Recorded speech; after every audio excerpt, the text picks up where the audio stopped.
Star hospital Sukhibhava powered by Agrigold Ayur Sukha multi speciality ayurvedic వైద్యాలయకు తిరిగి స్వాగతం.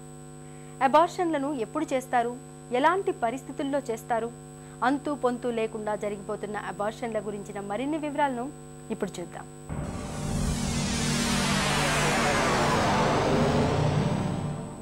ప్రత్యుత్పత్తి మన తరువాతి తరానికి జన్మనిచ్చే ప్రకృతి సహజమైన ప్రక్రియ. ఈ ప్రత్యుత్పత్తి ప్రక్రియను తనకు ఇష్టం వచ్చిన రీతిలో మార్చుకునే శక్తి, అలాంటి ఆలోచనలు ఒక్క మనిషిలో మినహాయిస్తే మరే ఇతర జీవిలోనూ కనిపించవు.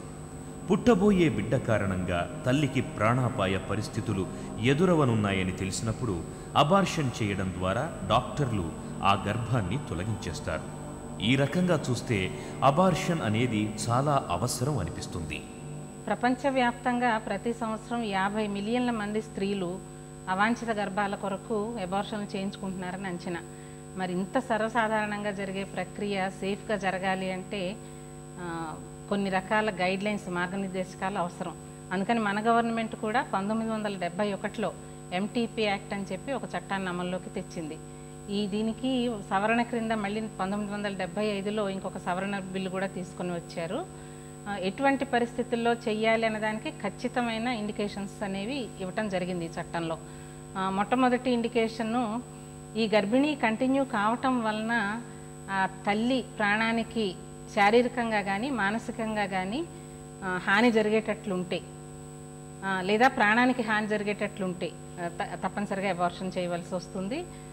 రెండవది, ఈ గర్భస్థ శిశువు లోపాలతో ఉండి పుట్టడం గనక జరిగితే ఆ శిశువుకి హ్యాండిక్యాప్ కలగటం కానీ లేదా ప్రాణానికి హాని కానీ జరిగే సందర్భాల్లోనూ, లేదా గర్భిణీ రేప్ వలన, మానభంగం వలన గర్భిణీ వచ్చిన పరిస్థితుల్లోనూ, ఆ తర్వాత ఆ భార్యాభర్తలు కాంట్రసెప్టివ్ పద్ధతులు వాడుతూ కూడా ఫ్యామిలీ ప్లానింగ్ ఫెయిల్ కావటం వలన గర్భిణీ వచ్చినప్పుడు, ఈ 4 సందర్భాల్లోనూ అబార్షన్ చేయవచ్చు అని చట్టం పర్మిషన్ ఇచ్చింది.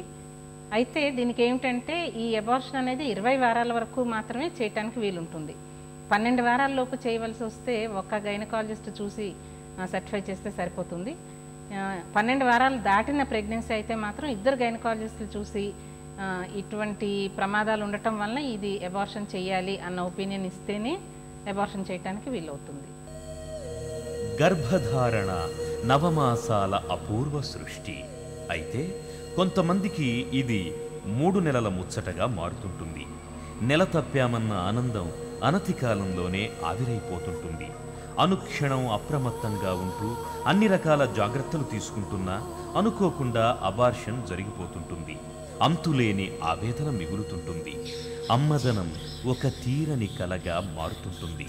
పుట్టబోయే శిశువులో ఏదైనా క్రోమోజోమ్ ప్రాబ్లం అన్నా, లేదా జెనెటిక్ ప్రాబ్లం అంటే పుట్టుకతోనే వచ్చే డిఫెక్ట్స్, దీని మూలాన అబార్షన్స్ అవుతాయి అన్నమాట.